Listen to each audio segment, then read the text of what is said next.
इससे पहले कि मैं एक और हमारे जो मतलब साहब और हमारे साथ मौजूद हों, मैं कलाम आपने से कहता हूँ कि या रब्बे जली हजरत अब्बास के सदके आगे बढ़ रहा बिस्मिल्लाह या अली बुलंदर सलावत अल्लाहुम्मा सल्ली अला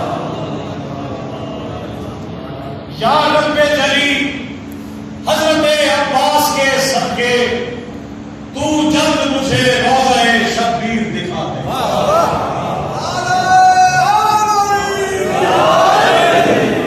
या रब्बे जली हजरत अब्बास के सदके तू जल्द मुझे रोज़े शब्बीर दिखा दे और करबल की ज़मीन पर करूं जंजीर का मातम।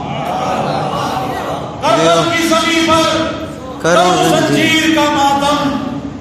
तू मेरा लहू खाके शिफा में ही मिला। वाह वाह वाह वाह वाह। करबल की ज़मीन पर करूं जंजीर का मातम। 200 हो गए। तू मेरा लहू खाके शिफा में ही मिला दे। और लोग तो कफन लेके आते हैं करबला से।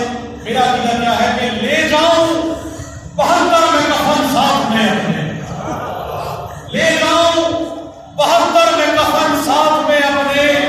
तू कर वो बला का मुझे दीदार करा। इलाही आमीन इलाही। ले जाऊं 72 में कफन साथ में अपने। तू कर वो बला का मुझे दीदार करा दे। और मर जाऊं मैं शब्बीर के रोज़े से लिपट कर। आहा वाह वाह। मर जाऊं इलाही मैं आमीन।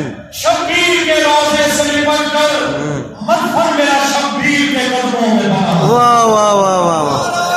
हैदरी जियो जियो सैयद जियो। शब्बीर के रोज़े से लिपट कर मदफन मेरा शब्बीर के कदमों में बना दे। और सक्काए सकीना से नवाजिश ये दुआ है। सक्काए सकीना से नवाजिश ये दुआ है। शब्बीर के सदके मेरे दुख दर्द मिटा दे। इलाही आमीन इलाही आमीन। हमारे मुल्तान का एक बहुत बड़ा नाम, बहुत ही खूबसूरत आवाज, बहुत का खूबसूरत सनाना जनाब राकिब साहब से कि वो अपना कलाम पेश करें। और आप इंशाल्लाह खूबसूरत आवाज और खूबसूरत अंदाज से जरूर वाला का सना जो है सुनेंगे। तो आपसे मुनासिब जनाब राकिब साहब। नारे